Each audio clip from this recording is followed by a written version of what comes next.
dan kawan-kawan sekalian. Nama saya ialah Tan Xiao Fang di 201310639113. Saya merupakan pelajar semester 4 yang sedang mengambil program ijazah sarjana pendidikan ekonomi di Fakulti Pengurusan dan Ekonomi di Universiti Pendidikan Sultan Idris. Sekarang saya sedang mengambil kursus KPF 3012 Perkembangan Pendidikan di Malaysia Dasar dan Falsafah kumpulan G. Pada masa ini saya ingin membentangkan tajuk tugasan saya yang berkaitan dengan kurikulum formal sebagai wahana dalam menterjemah falsafah pendidikan kebangsaan. Sebelum saya membentangkan tajuk tugasan saya yang berkaitan dengan kurikulum formal sebagai wahana dalam menterjemah falsafah pendidikan kebangsaan, saya ingin membuat sedikit pengenalan tentang kurikulum formal. Kurikulum formal merupakan sejenis kurikulum rasmi dalam menterjemah falsafah pendidikan kebangsaan. Dalam sistem pendidikan Malaysia, terdapat beberapa peringkat persekolahan, iaitu dari peringkat prasekolah, sekolah rendah, sekolah menengah, pendidikan tinggi, di samping terdapat pendidikan khas. Dari setiap peringkat persekolahan, ia terdapat beberapa jenis kurikulum formal yang telah dilaksanakan, iaitu kurikulum standard prasekolah kebangsaan KSPK, kurikulum standard sekolah rendah KSSA, kurikulum standard sekolah menengah KSSM, dan kurikulum pendidikan khas KPK. Tetapi, apakah kurikulum formal? Secara umumnya, kurikulum formal merupakan sebuah rancangan aktiviti pembelajaran yang ditentukan oleh Kementerian Pelajaran Malaysia KPM dan digunakan di sekolah demi mencapai matlamat pendidikan. Kurikulum formal juga adalah kurikulum yang tersurat, boleh dilihat tersedia dan berurutan seperti yang tergantung dalam silibus. Ia berfokus kepada matlamat, objektif, susunan pengajaran dan subjek matter.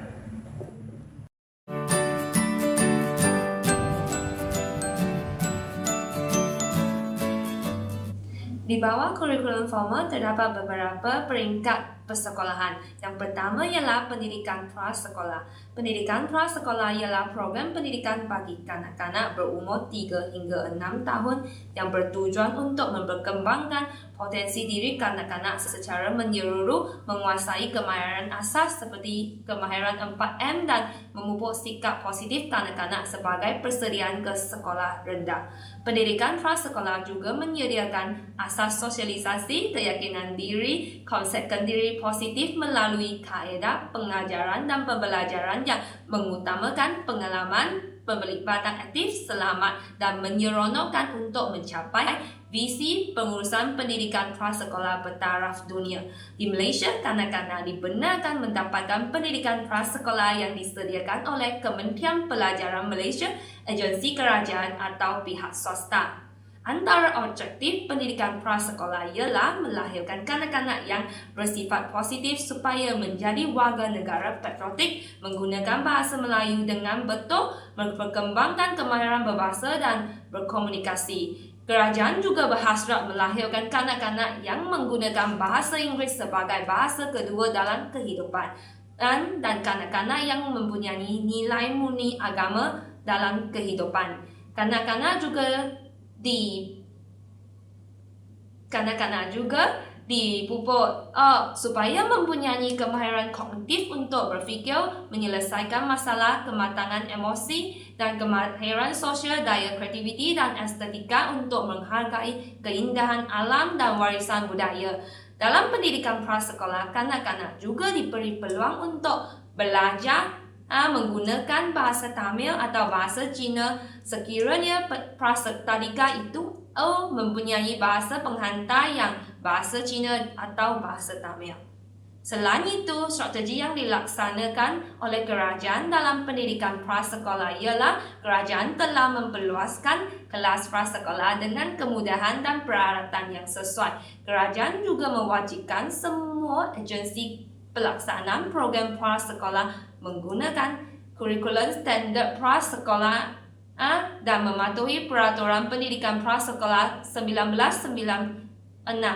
Kerajaan juga menjalankan pemantauan dan penguasaan KSPK bagi memenuhi keperluan pendidikan prasekolah.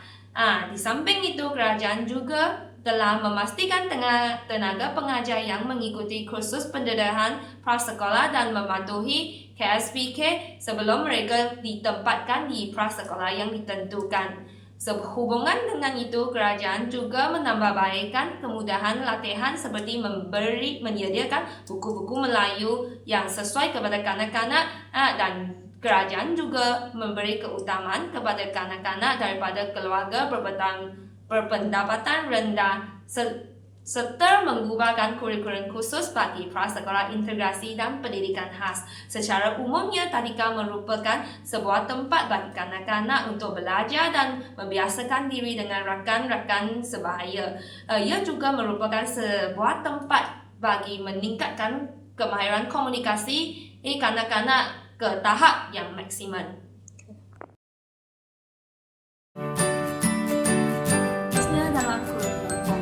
Pendidikan rendah. Pendidikan rendah ialah program pendidikan bagi murid yang berumur antara 7 hingga 12 tahun untuk menyediakan asas pokok kemahiran membaca, menulis, mengira dan menakuk iaitu 4M, konsep asas sains, kemahiran provokasional dan generik serta penerapan nilai-nilai murni. Pendidikan rendah juga merupakan asas pengembangan domain kognitif, afektif dan psikomotor murid. Pada penghujung pengajian, murid akan menghadapi ujian pencapaian sekolah rendah iaitu UPSR untuk menguji tahap penguasaan kefahaman penulisan dan lisan bagi setiap subjek. Merujuk kepada Akta Pendidikan 1996, Seksyen 29A, kerajaan telah memastikan semua anak warga negara yang mencapai umur 6 tahun pada Januari dalam tahun persekolahan didaftarkan dan menjadi murid sepanjang tempoh pendidikan wajib. Selain itu, objektif pendidikan sekolah rendah ialah memastikan murid menguasai bahasa Melayu dan bahasa Inggeris, menguasai kemahiran asas berbahasa, kemahiran mengira, kemahiran belajar, kemahiran berfikir, kemahiran saintifik dan teknikal serta menggunakannya dalam menyelesaikan masalah kehidupan. Kanak-kanak perlu memperolehi ilmu pengetahuan, membina daya kepimpinan, keyakinan diri, bakat, kreativiti, semangat patriotisme, menyertai aktiviti amal, kesenian dan rekreasi dalam lingkungan kebudayaan nasional. KPM memastikan murid menjaga kebersihan, kesihatan dan kecerdasan diri, menguasai kemahiran menghafal dan memahami Al-Quran bagi murid Islam serta mengamalkannya dalam berpandukan nilai-nilai murni dalam kehidupan. Selain itu, strategi pelaksanaan pendidikan rendah ialah kerajaan menyediakan infrastruktur, peralatan, saiz kelas, bantuan persekolahan, mengaji penambahbaikan norma penjawatan guru dan menjalankan pemantauan berterusan dalam latihan pra-perkhidmatan dan latihan dalam perkhidmatan.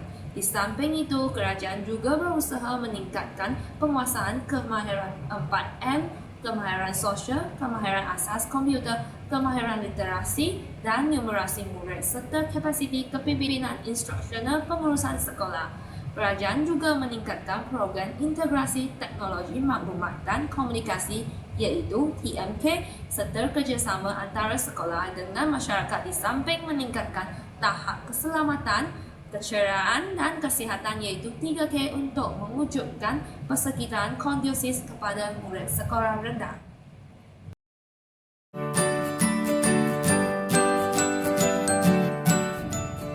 Selain itu, dalam kurikulum formal terdapat pendidikan menengah. Pendidikan menengah menyediakan program pendidikan komprehensif berkualiti menerapkan nilai murni kepada murid yang berumur antara 13 tahun hingga 19 tahun. Struktur pendidikan menengah berfokus kepada pendidikan menengah rendah agar murid mendapat pendedahan pelbagai bidang ilmu dan pendidikan menengah atas agar murid dijurus kepada bidang aliran sastra, sains, agama, teknikal dan vokasional. Pendidikan menengah juga menyediakan program pendidikan tingkatan 6 untuk murid yang ingin melanjutkan pelajaran ke peringkat tinggi atau alam pekerjaan. Kerajaan berhasrat melahirkan murid yang mempunyai kemahiran berfikir secara kritis, kreatif, inovatif, nilai jati diri, kenegaraan serta menguasai sekurang-kurangnya 2 bahasa utama. Selain itu, strategi pelaksanaan pendidikan menengah ialah kerajaan telah menyediakan kemudahan infrastruktur dan guru terlatih, menambahkan bilangan sekolah berdasarkan lokasi, menekankan penguasaan kemahiran TMK, program pembangunan insan, program pemulihan dan intervensi. Selain itu, pembelajarannya adalah berpusatkan kepada murid. Kerajaan telah menyiasatkan 60% murid dalam arealan sains dan teknologi berbanding dengan 40% murid dalam aliran sastra.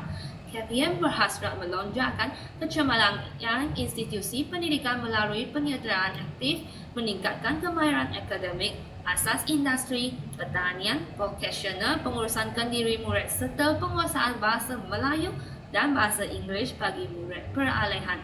KPM juga memantapkan pengurusan haiwan murid dan bimbingan kaunseling, mengoptimalkan penggunaan makmal dan bengkel sekolah, meningkatkan tahap 3K dan menggalakkan penglibatan masyarakat dengan sektor awam melalui program pemufakatan perkongsian pintar. Kerajaan juga mempertingkatkan kerjasama dengan Dewan Bahasa dan Pustaka melalui memperbanyakkan istilah matematik dan sains, aktiviti sokongan bahasa dan bantuan dalam pembinaan kapasiti guru.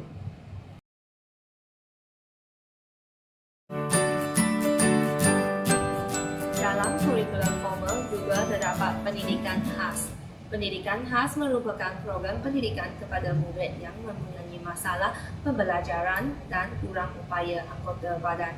Pendidikan khas telah dilaksanakan di sekolah pendidikan khas, program pendidikan khas integrasi dan program pendidikan inklusif.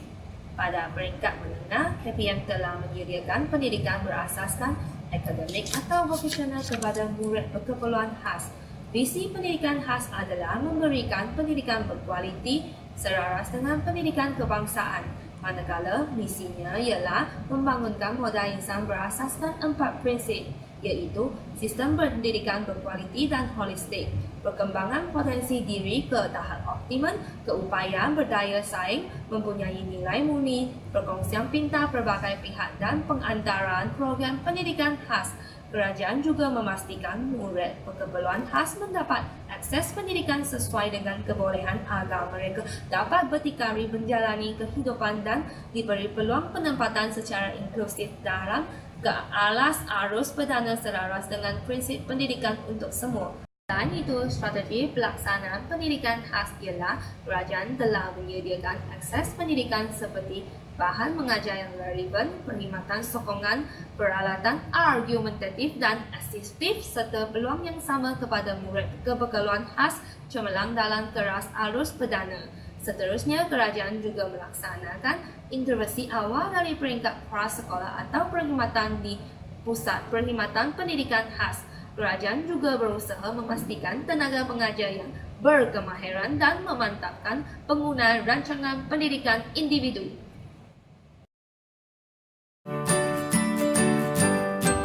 Akhir sekali, dalam kurikulum formal juga terdapat pendidikan tinggi. Pendidikan tinggi merupakan program pendidikan penganugerahan sijil diploma dan ijazah. Di Malaysia, Kementerian Pengajian Tinggi iaitu KPT telah menyediakan pendidikan di Kolej Komuniti, Politeknik, Institusi Latihan, Universiti Awam dan Universiti Swasta. Visi pendidikan tinggi ialah menjadikan universiti di Malaysia sebagai pusat kecemerlangan ilmu bertaraf dunia, manakala misinya ialah menghasilkan pusat ilmu unggul dan insan kompeten yang berkebolehan kognitif, menguasai pelbagai bahasa, celik teknologi, menghayati nilai murni serta berkemampuan menggunakan pengetahuan kepada amalan dalam pembangunan negara. Tambahan pula, objektif pendidikan tinggi ialah memastikan 2 universiti disenaraikan sebagai universiti terbaik di dunia, membangunkan pusat kecemerlangan dari segi pengkomersialan, hasil penyelidikan, hak cipta dan penerbitan.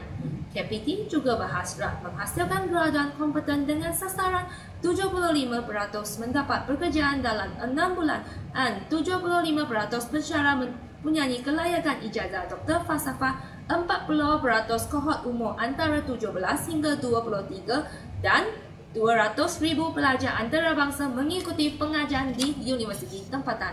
Kerajaan juga berusaha meningkatkan jalinan hubungan strategi antara universiti, merumuskan dasar sistem kawal selia perkhidmatan serta memastikan program pembangunan pelajar yang dapat melahirkan insan yang unggul.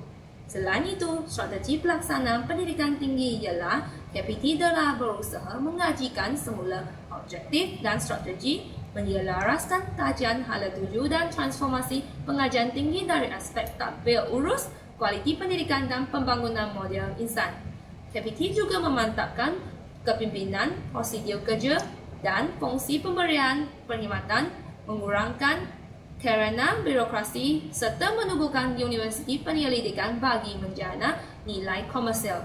Seterusnya, kerajaan juga mempertingkatkan inovasi, meluaskan sempadan ilmu intelektual, memantapkan politeknik dalam mengeluarkan tenaga kerja yang mahir, membangunkan kemahiran modal insan, terutama komunikasi berkesan dalam bahasa Inggeris. Kerajaan juga melaksanakan rangka kelayakan Malaysia dan penubuhan agensi kelayakan Malaysia untuk meningkatkan kualiti pengajian tinggi di Malaysia. Secara kesimpulannya, kurikulum formal merupakan proses pendidikan asas dalam pembinaan insan yang baik, harmoni, seimbang dan bersepadu secara langsung merupakan saluran utama dalam pendidikan ilmu pengetahuan kepada pelajar dalam konteks teori dan amali supaya menjayakan cita-cita negara ke arah merealisasikan wawasan 2020. Selain itu, kurikulum formal telah menggabungkan elemen nilai murni, ilmu pengetahuan, kewarganegaraan, peraturan sosial budaya dan kemahiran bernilai tambah demi memenuhi aspek falsafah pendidikan kebangsaan. Oleh itu, kurikulum formal adalah terjemahan falsafah pendidikan kebangsaan. Tanpa falsafah, sesebuah kurikulum pendidikan adalah tanpa asas kerana falsafah bermaklumat melahirkan insan yang baik dan harmoni seimbang dari segi jasmani, rohani, emosi dan intelek berdasarkan kepada kepercayaan kepada Tuhan. Di atas adalah pembentangan saya. Sekian, terima kasih.